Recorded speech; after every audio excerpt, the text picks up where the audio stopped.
Hello again, welcome back to Asgard, and welcome back to another Modpack Little Talks.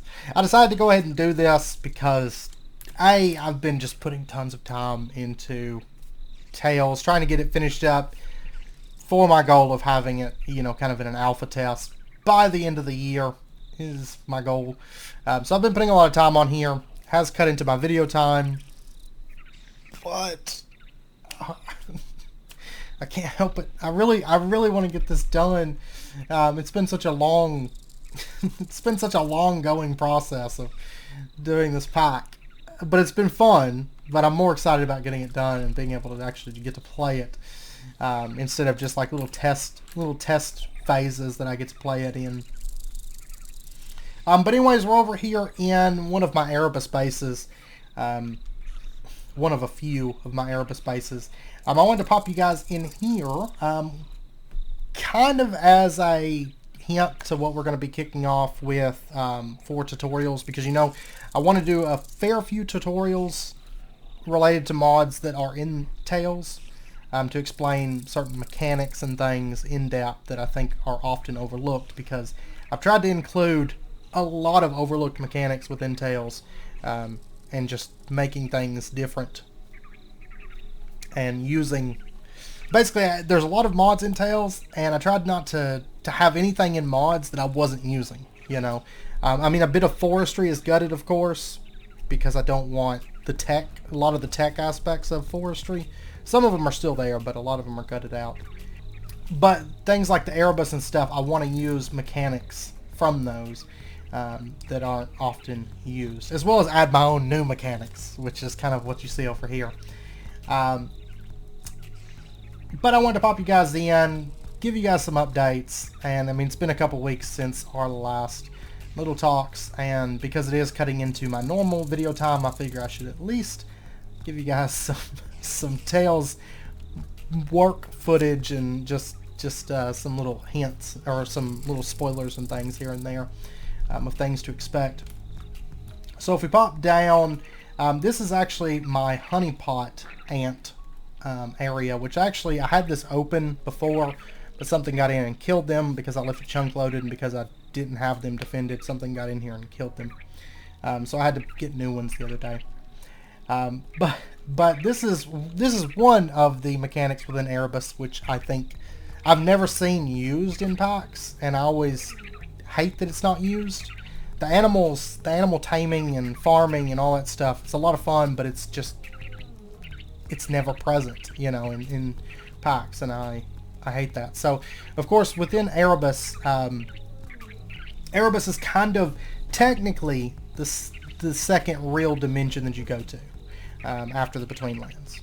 There is one kind of sub-dimension related to the Between Lands that you do get to visit, but it's kind of an ongoing dimension throughout the pack, and it's not really a dimension, it's more of just a space. But anyways, so Erebus is kind of the second dimension that you go to, and of course it kind of links over into the Beneath as well a little bit. You do go there. Beneath is also kind of an ongoing dimension that when you first visit there, you're probably going to get wrecked a few times, like on occasion if you're not careful. But it's meant to be kind of one of your places to do a lot of mining in.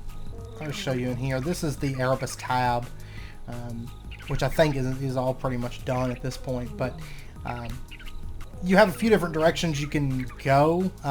You can move into, at this point, kind of move into automation of things, because now you have access to redstone. You can go to the Beneath, where you're going to do dangerous mining, but have access to a lot of new materials.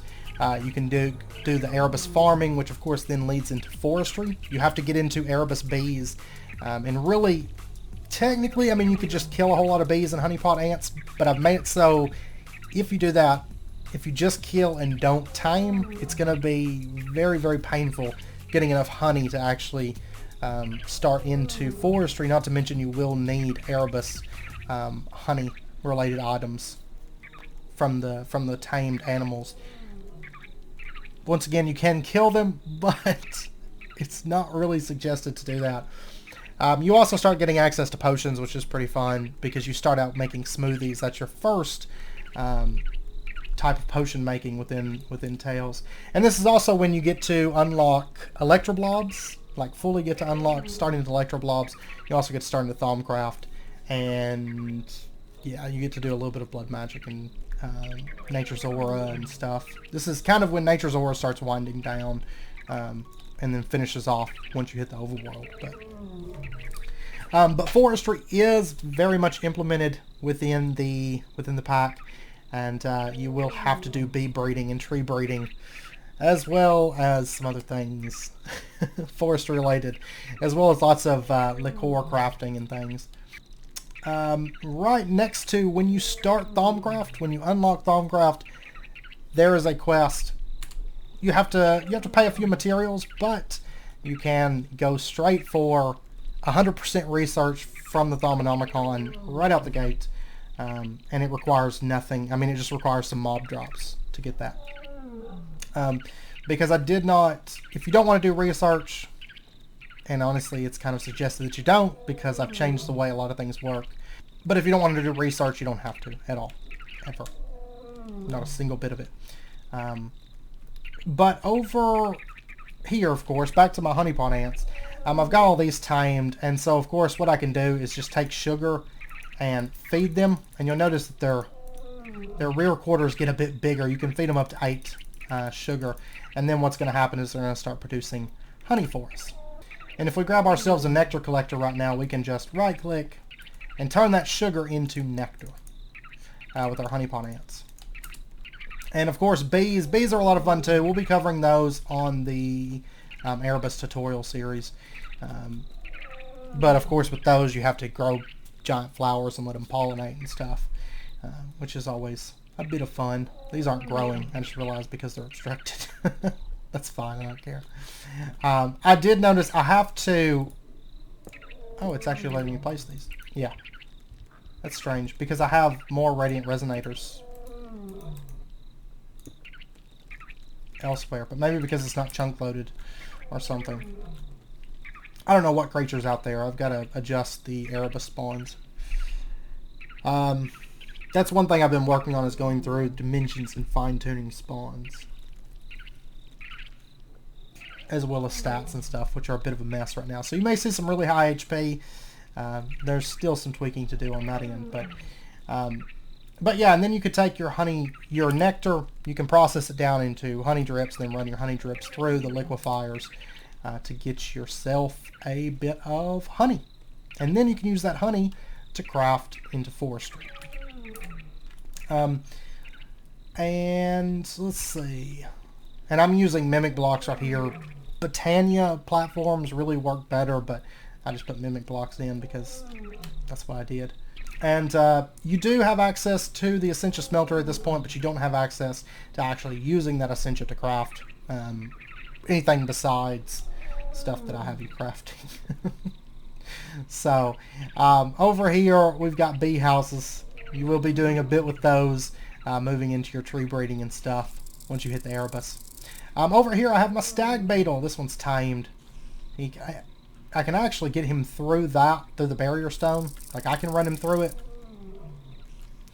as long as I'm mounted on him. So normally it pushes him back, of course.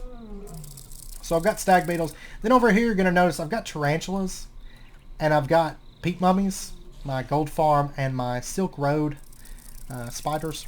But the purpose of that, it's actually very important to get yourself some peat mummies as soon as you can within Tales. And get them fenced in, get them name tagged, and keep them. Which I know sounds like madness, but I highly suggest it. And the same is true with a lot of mobs. Lurkers have a purpose, and that is I have added in a new mechanic. Not really a new mechanic. Runic Shears are part of Roots, of course. But I've added in my own personal touch throughout Tales, where you can capture different kinds of mobs, various kinds of mobs. Some of them are passives, like lurkers, aren't naturally hostile, and you can keep them and farm them for lurker skins without having to kill them. Since, of course, you can't really breed some of these animals. But you can keep them as sort of aggressive passives that you farm off of. So if I take my Runic Shears and I right-click that peat mummy, you can see that I get Shimmerstone off of him. I can only do it once every, I think I have it set to 3 or 4 minutes. But I can get Shimmerstone off of them. And that Shimmerstone then I can take and purify it for gold nuggets. So getting yourself a peat mummy farm early on, very important. Tarantulas also, once you get to the Erebus, very important because they produce silk. And silk is not craftable. Normally it's craftable with just string, but I've got different types of cloth. Like linen is a different cloth from wool, which is a different cloth from silk. And you do have a bit to do with different cloths, and as well as spinning like special kinds of thread, creating special kinds of thread and strings and things like that. I've done a bit with that. Also, like whenever it comes to making your... but if you take a look, like for example, making your wizard's robes, it's not really more expensive on materials than normal, except that it also requires some extra reagents like magic crystals, bone needles, and your mana infused thread, because you have to sew it up. So there's a bit of stuff like that, and then different robes will take different types of threads and things like that. Your magical silk is like that, but you're going to be using a lot of it, so I do suggest getting yourself some tarantulas. If you're good about harvesting off of them, just a couple will be fine. Peat mummies, you use a bit of gold early on, but pretty quickly, like for example, wrong tab, this tab, right around, actually, yeah, it's right around this point when you get access to the orchid pretty much. It's actually fairly early game and highly advised to go for it, but this is my bird. My bird design. I've got to go through and design all my quests. Some of them are a bit of a mess. Like this one is awful. This one also awful. Yeah, all these are pretty awful. We'll take a closer look at the quest book actually. I might show you guys the different quest tabs. Or just the headers maybe. But you'll notice that I've still got to adjust the ratios. I haven't got around to doing that. But and actually I may take off the ore dictionary now that I'm looking at it, because I don't think I like that. I think I'll make it always be slimy bone ore, but I think I set it to ore dictionary, but that's fine. But with the orchid, you get early access to it, but like I mentioned, I think in the last little talks, your ores, there's always going to be certain things that you have to mine for. Always. Like, I think life crystal, there's no way, from Between Lands to life crystal, there's no way to ever create that. There's certain deep dark materials that you can never create. There's certain resources in like Mirvodi, Alfheim, and yeah, so on, that you can't create by any means. So you're never going to reach a point where it's like, okay, I never have to mine anymore. But I also wanted to give you ways, because like sometimes it's a little bit of a pain, especially early on, because you're using Symarite for your iron, you're using Shimmerstone for your gold, you're using a bit of middle gems. So I wanted to include a way so that you can start getting these a bit earlier on if you're willing to put in the effort to actually get the orchid and stuff, because there is a little bit involved with getting it. Actually crafting it's not too bad. It's that a little bit expensive on middle gems, but since you can double, that's really only like 4.5 ores of each type, so it's actually not that bad to create it. So, but you're going to be able to get like your slimy bones. Forget the bone ore, I'm going to fix that. Symarite ore, your gold ore, your green middle gems, your sulfur ore, your crimson middle gems, your octane, and your aqua middle gems. These ratios are horrible. I'm going to have to fix these. And I was also thinking about I may stick in some kind of like dummy item, like dummy blocks that aren't really ores, but sometimes you just don't get lucky. So you may get like between stone or something.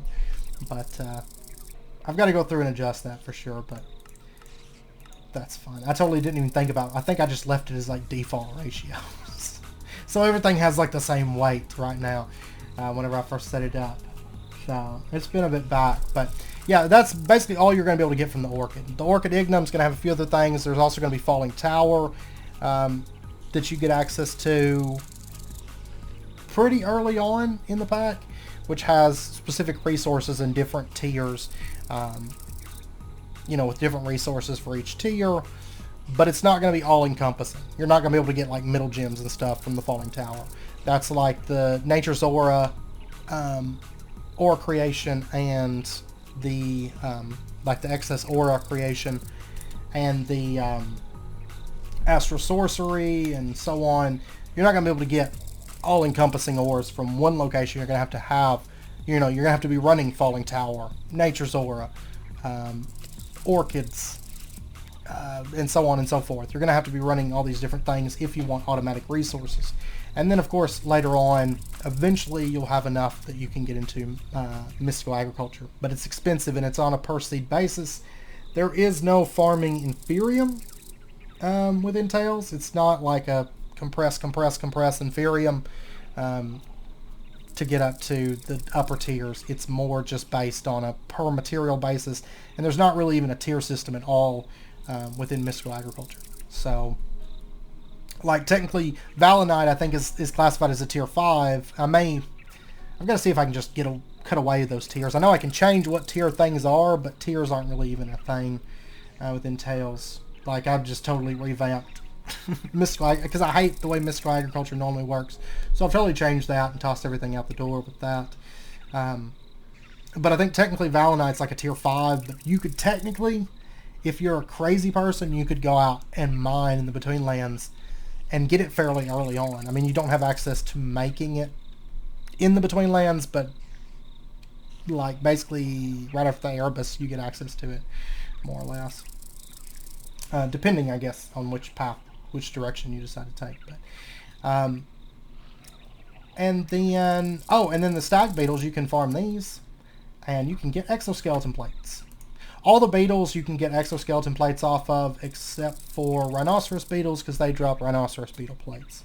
So, also you will be wanting to farm a lot of stag beetles and breeding them and all that jazz, because stag hearts are used a lot, a whole lot. So, highly suggest farming stag beetles, as well as titan beetles and stuff too. Oh, and Salus Mundus has been changed up, so which it doesn't show up in JEI, unfortunately. Like, you can't set it up so that it shows your changes in JEI, but making Thaumonomicon is not a bookshelf, but it's all detailed in the quest book, so most things are a bit different. Instead, you get to go into the deep dark and find yourself some ancient debris, and which it is kind of rare, but once you find some of that, you can turn that old debris into a shiny new Thaumonomicon. So there's some stuff like that thrown in. Also, I just finished, actually, yesterday. It was painful, and I'd been putting it off for months. But I finally went through and finished my Electroblob's wizardry. So that entire mod is like pretty much done at this point. And the reason it was so painstaking is because technically some spellbooks you can find through exploration. There's some you can purchase, but there are radiant quests sometimes to craft them that will come up, and I had to put in crafting recipes for them. And so I finally finished that out. All the tiers of Electroblob's wizardry have their own dedicated terrestrial agglomeration plate recipes. And the way it works, which, by the way, this is the default. This is kind of your starter terrestrial agglomeration plate. So there's no lapis and living rock combination. There is blocks of Symarite and chiseled living rock. And in the center, glowing smooth crack rock. So that's like your default. It's not used for much. It's used to make terrasteel and a couple other minor things. You're not going to be using this one all that often. But it is something that you'll want to keep on hand. I also discovered that the Gaia agglomeration plate does not work with Botany Tweak's specialized altars. So I've pretty much had to just get rid of that item because it served no purpose, basically, because it couldn't be used in exchange for the terrestrial agglomeration plate. So I've got to use this one, but that's fine. But I will say there is a lot of terrestrial agglomeration plate setups within Tales. There is a bunch of them. A whole bunch of them. For example, all of the Electroblob's wizardry spells require a specialized, not per spell, but basically, you know, you have your novice all the way up to master tier. There's 4 different tiers to Electroblob's wizardry spells, and each one of those tiers requires a different kind of an upgrading terrestrial agglomeration setup. So the first one that you're going to do is the iron framed great wood terrestrial agglomeration plate setup. This is your basic setup. And I've tried to make these kind of stylish so you can set them up in your base, you can keep them set up, and they look kind of cool. You know, you may, after a while, you may not be using this one all that often, but it's still kind of cool to keep it set up, and it's beneficial to keep it set up because, like I said, there are some Radiant quests that require spell books of different tiers, so having this available to craft with is a good idea. But underneath here is a bookshelf, and then the rest of it is all iron framed great wood. And for example, if we were to throw on the book, the magic crystal, rotten flesh, you are driving me insane. This base, like, I don't use it for too much, you know, anymore. And I set that up just so I wouldn't have to mess with the peat mummies. The peat mummies you have to be careful with because they like to pick up the shimmer stone that they drop. They really like to, so having a way to collect it rather quickly is very important. A couple really good options are the Hopper Hawk, of course, especially if you filter it. But also going with like a Nature's Aura. The Hopper thing. The Hopper enhancement. Going with that, really, really good as well. But if we take Magic Crystal, and we take a book, and we take Rotten Flesh, and Zombie Ant Plate, and Zombie Brains, oh, that crafted really, really fast, we're going to get ourselves a Summon Zombie spellbook. So I have painstakingly finally got around to going through, because I'm trying to do a lot of like cleanup and polish work, you know, preparing for alpha testing, as well as get some structures built and things like that. And so, yeah, it took me, like, my eyes were killing me because you're talking about hundreds of spells, and I had to give them all recipes. So, they've been at it. They've been at it now. And like I said, Electroblob is pretty much done at this point, which I'm very happy about, because I had been, it's just one of those things, like, I'd been putting off, because I was like, man, I don't want to have to do that. Basically just because it's so many spells. Oh, and I think I forgot to mention, I just did the outro and I was like, oh yeah, I forgot to mention. Whenever you craft the spell books with this table, it actually eats the bookshelf and gives you back rotten blanks, and so you have to replace the, you'll know what that is there in a minute. But it actually eats the bookshelf and gives you rotten blanks back, so you're going to have to replace the bookshelf each time. And then some of the later terrestrial agglomeration plates, of course, they're not all just for Electroblobs. There's other higher tier terrestrial agglomeration plates throughout the pack, and certain ones, you know, involve fluids. Certain ones tear down a lot of the structure whenever you craft, like they're consumed, the blocks are consumed, and then some of them you actually do the craft to get the byproduct blocks. Like in this case, you know, you get rotten planks. It's not really that great, but some of the later crafts you do them just to get the byproduct blocks, more so than what you're outputting on that. So, and then I guess we'll go through the headers just to show you like the different quest tabs, what to expect, because I have finally put titles and images for these. Got around to that the other day. So your own little slice of heaven is kind of your starting. This is just between lands. But then you have, which I'm not going to tell you what all these are, because I shouldn't. But then you have decorations and building, in search of a new world, craving knowledge, escaping the Erebus, the sun. I can see the sun. Of course, we do have cutoff on here, but yeah. I'm not going to read through all these. You can see. But I am going to scroll down. Once you reach about, yeah, the Path of the Witcher and Unspoken Knowledge. Yeah, Unspoken Knowledge and down are all pretty much just challenges. These are kind of knowledge, just learning like a lot of the stuff, because I mentioned how there's the research system, and this is a lot of kind of hidden stuff and some more expensive type research and things like that. This is mob hunts, which I decided to move them originally, if you recall, back on the original run of Tales, back before the full rewrite. I had the monster hunt quest per tab, so the Between Lands had its own monster hunts, the Erebus had its own monster hunts, and so on. I don't even remember where Erebus was in that version of Tales, because I think it was like Between Lands, and then you went to the overworld, and then like you could go to the Erebus and stuff. But I changed it up a bit and kind of put off the overworld for a bit.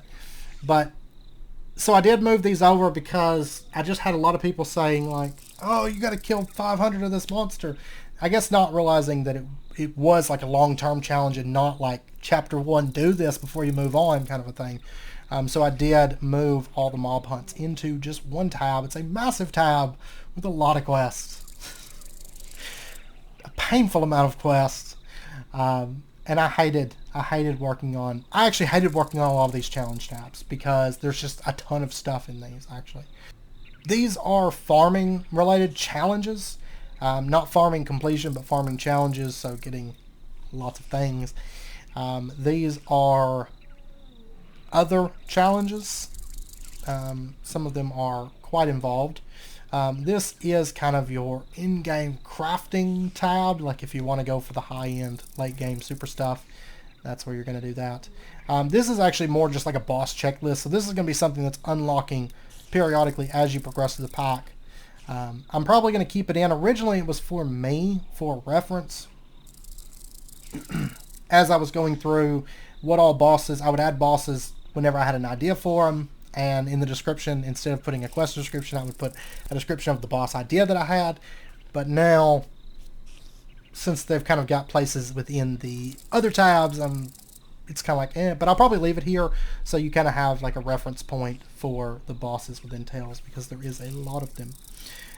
Mastering agriculture, apiculture, arboriculture, aquaculture, botany, lepidopterology, culinary, and magical agriculture. These are completion things. So mastering agriculture is getting all your seed-based crops.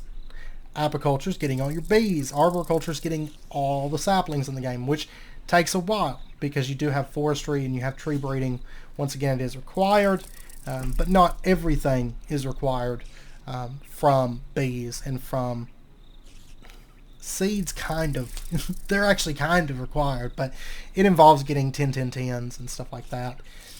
But, you get all your saplings, get all the fish. Whenever I was doing that tab, it actually made me really miss mariculture. I miss that mod so much, and I really wish it would get updated to 1.12. If it got updated to 1.12, like tomorrow, I'd be like, okay, I'm adding it in. I've got to add it in. But sadly, no mariculture. But botany, so it's really just collecting all the fish. It's actually a really easy tab. You could do it really early game, just about. Botany, of course, getting all your flowers, which there is flower breeding, thanks to bennies. So if you want to get into that, lepidopterology, I hate saying that. If you want to collect all the butterflies, you can. Culinary, if you want to cook all the foods in the game, you can. And there's a lot of them. There is a whole lot of them. That tab, I ended up just putting everything into segments instead of doing single quests or anything like that, because there's just a lot of stuff. And magical agriculture, that's actually a really stout tab because of how expensive seeds actually are from mystical agriculture. They are fairly expensive within Tales. But I hate when they're available like early game or even mid game. It irritates me. You can get these pretty early game, but you're going to have to work for it. It is going to be involved. I don't give away free material stuff within Tales. I don't do it. So it is a bit of work. So yeah, that's just a quick overview of the tabs, kind of what to expect. There's a ton a ton of content, I think, to keep you busy. As long as you enjoy, you know, every facet of things. There's a lot of exploration to do. There is a lot of magic. There's a really involved kind of tech system, not like your normal tech, but there's a very involved tech system. Lots to build with. I am going to include, when Tales gets to a point where it's like, okay, it's going for a public release, there will be a small list, well, probably just 1 or 2 mods, if you want to include them as companion mods, but I'm not going to include them in the actual public release because I know some computers have issues running them. That's like DecoCraft.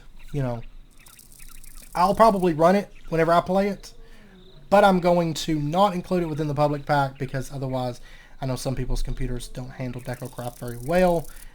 So I originally it was in the official mod list, but I opted to not include it in the official mod list instead and just have it as a suggestion, you know, or something that you may want to include if you're really into building.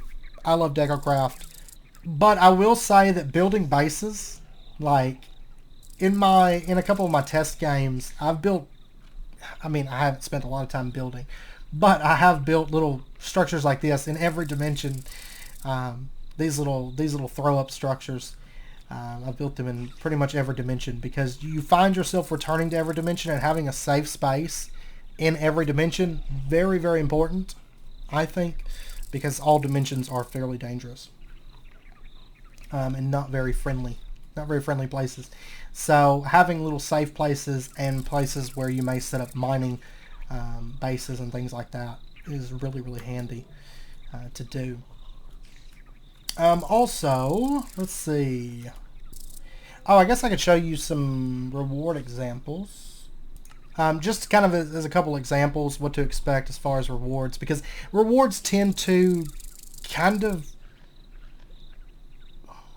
irritate me a lot of times because they're often just way over the top, like, oh man, you finished this quest, here, just shower you with stuff, which I never like.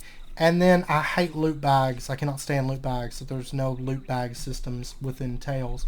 But I've went through and added rewards to everything. Generally, you're going to see a choice reward. So if you make your shelf, your stash, your crate, your wood rack, your item shelf, you get to pick. Do you want some coins? Do you want shelf, crate, wood rack, stash, item shelves? This one you do get a bit, just because it's storage. But for example, let's pop over here. If you create the entire refractory system and get one set up, then you get to choose between 6 refractory blocks, 10 coins, or 6 refractory glass. So it's realistically it's very small rewards, because like these they're not overly expensive, but compounded they're pretty expensive on refractory bricks, and they're a little bit involved to craft. You know, you got to go through this whole process, and then you have to do this whole process, and your flint clay, and your soaking pot, and flint. It's a whole long process to make refractory bricks, and that's like tab 1. You know, it's a little way. It's about midway through tab 1. This part all is a lot of this stuff is just kind of helpful things off in this side. You know, because I showed, okay, you can go for these armors and things like that. They've all been tweaked as far as the recipes go. And then here's like a few small food checklists just to help you get your hearts up. You know, make a map, take care of your, you know, get your sap and set up your sludge farm and things like that. But all of this, and down here is like travel related things. So if you want to travel quickly, you got weed walkways. You can get menhirs. You can't actually craft menhirs until a little while later into the game. But just some travel related things. But basically all this side is getting down to business stuff. And then this is when you actually finish the tutorial and you get to actually start the pack, more or less. But just kind of as an example. And then here, if you get a compost bin and 16 compost, you get to choose between 5 coins, 1 compost bin, or 8 compost. You know, you get some small rewards, But and then this one is not a choice reward, but you do get your Flower Pouch and Lexica Botania. There is no lower tier Lexica Botania. You go straight to the big Lexica Botania. That's because I've found that tutorial books did not work for me at all when I was making Tales, because Botania and blood magic and stuff, you do things really out of order within Tales. That's like Wheel.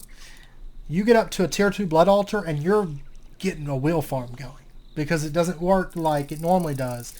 And I will say that like the wheel system up front, it seems like it's going to be really grindy because you don't get the sentient sword right out the gate. You actually have to use snares for a little bit. You actually have to use them until you get will crystals, and then you can get your sentient sword. It's a little bit more grindy as far as that aspect because you are using snares a bit more, but they are fairly cheap to craft, actually. Just as an example, you just make them in the alchemy table, 200 life points, and you get 8 of them for some stalactite. A couple things of bloodburn string, some scabbous, some ground angler tooth, and gold sand. Gold sand, there's a little bit of a process to craft that, but it's not too bad. But you are using snares a bit more, but I will say that after testing it, I love it. Because even though I have to use snares and it's a little bit more involved to get my wheel started, I get wheel crystals up and going so soon that I can build with them, and I can farm my wheel that way and not have to kill creatures for wheel. You are still killing a ton of creatures. So I guess, especially within this pack, it's not really going to change anything, but I don't necessarily have to carry the sentient sword and farm wheel, you know, to do things because I have a wheel farm up and going. And before long, you're showered in wheel, you know. So I did enjoy that, just kind of being really upfront with wheel. Get it over and done with. Get your wheel farm. It's required anyways. You need all the different tiers, or all the different types of wheel. And kind of as a teaser, I will show off, like, to make your Swamp Talisman pieces to actually leave the Between Lands. Some of the things that you're going to be doing is this.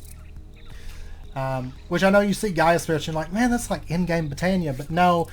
But it's really kind of offset where Gaia's more up front. Like Gaia tier of stuff comes kind of before the Elementium tier. You do have to get Elementium ingots. They're expensive. You can get them a lot cheaper once you get to Alfheim. But for right now, Elementium is a bit expensive to do. So that is kind of the Botania side of, that's the Botania's Swamp Talisman, because once you hit Chapter 2, it kind of splits off. And you kind of focus on your 4 different mods, but they all do kind of interconnect as well for different things. Totemic was the hardest mod ever because there's like no support, like control over that mod. And so it's pretty much just like a one and done. Like it's like the only mod that's just like, here you go, here's everything from Totemic. But you do have a whole process line that you have to work up, which was actually a lot of fun to design. And it is quite involved. This is the Nature's Aura talisman piece that you've got to work up through, which covers most of Nature's Aura, but there is a bit that you unlock once you hit the Erebus and a little bit left once you hit the Overworld to finish out Nature's Aura. And then the Between Lands Swamp Talisman piece. So you can see that, and this is, okay, you're getting all this stuff, and you only have a tier 2 altar. So you're getting your wheel, you're getting your bloodstone tiles. You can actually get better Tartaric gems, but I went ahead and just did a petty here because it's kind of, the higher tier ones at this point kind of fall under optional research, so you don't have to do the better Tartaric gems by this point, by the end of the second chapter, but you can if you so desire.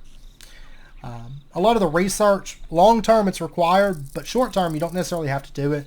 So you can kind of put it off if the costs are expensive or you just don't feel like researching it. But it does make your life a whole lot easier if you do the research. Things like the Orchid and whatnot. So you can see that's the blood magic side of things. And then over here we have the Totemic one. So it's not overly crazy, but I tried to build a bit of the late end of Totemic, which Totemic is probably the quickest mod that you're going to go through, because there's only so much I can do to kind of limit you, because it all just kind of works off getting new musical instruments and stuff. But I did make it a little bit more interesting by changing the totem whittling knife recipe and things like the rattle and the Pan's flute. Beast Essence Ingot, it's because I don't use the Mystical Agriculture ingots, so I rename them into new things. But this is actually, I don't know if I showed you guys this. I think, I know if you're on the Roots Discord, they've seen it, and I think on my Discord you guys have seen it. But the Beast Essence Ingot is this. It requires a lot of runic shearing, and basically it just involves you getting your standard animals, just a variety of like standard animals, things like cows and chickens and pigs and foxes and so on, getting those and then shearing them with the Runic Shears to make your Beast Essence Ingot. It's not very expensive at all. It's basically like a free resource. Speaking of cows, I don't know if I've shown you guys this, but they look fancy. They look fancy. All the animals look fancy within Tales. It's all Better Animals Plus. So, but yeah, you can just take, like if I Runic Shear him, I get Fey Leather, which you're gonna use a lot of that. And then if I shift and shear, you can see that I get Life Essence of Cow. So you're gonna be doing a lot of roots, a whole lot of roots, like all throughout the pack. It's really the first magic mod you start into, and you use it throughout. So, but anyways, I think I'm going to end out this little talk. So originally I was thinking about showing you Mirvodi, but I think I'm going to save that for a separate video, because I'm still trying to work out a couple kinks. I'm having a huge issue with backported flora. It hates me, and I'm trying to make my kelp grow in mass, but it's just not wanting to for that dimension. But I have added a few structures and stuff to Mirvodi, and I know that there is one dungeon in the works for Mirvodi, and I'm working on a couple more small structure things at the moment for Mirvodi. I got sidetracked off of them, but I'm going to go back to that soon. So maybe in the next little talks, I'll show you Mirvodi, which if you're not on the Discord, people on the Discord have seen some of the early pictures of it, but not the more recent pictures. But Mirvodi will be, I think, the first dimension that we kind of showcase a little bit, show off a little bit of, not all of it, but just a little bit, home to all sorts of underwater nasties. And yeah, I think it's gonna be fun. It's gonna be really, really fun dimension. I've had a lot of fun because I have added in water mechanics, so we actually have swimming and things like that. From the later versions of Minecraft, we do have the swimming within Tales, so that will be present. And not to mention, if you get lurker skin armor, which you can get unbreakable lurker skin armor by that point, that's kind of buffed up and stuff, and super, super useful. That extra swimming speed, super handy. As well as a couple Electroblob spells and root spells and things like that. But anyways, I am going to end out this episode here. So next episode we'll probably take a closer look at Mirvodi, for those of you that haven't seen the early pictures of it. Anyways, I hope you guys enjoyed the episode. If you did, as always, be sure and hit that like button and go ahead and subscribe if you're not already, to stay updated with when new videos come out. And I hope to see you guys next time. So until then, as always, do take care, stay safe, and I'll see you guys then.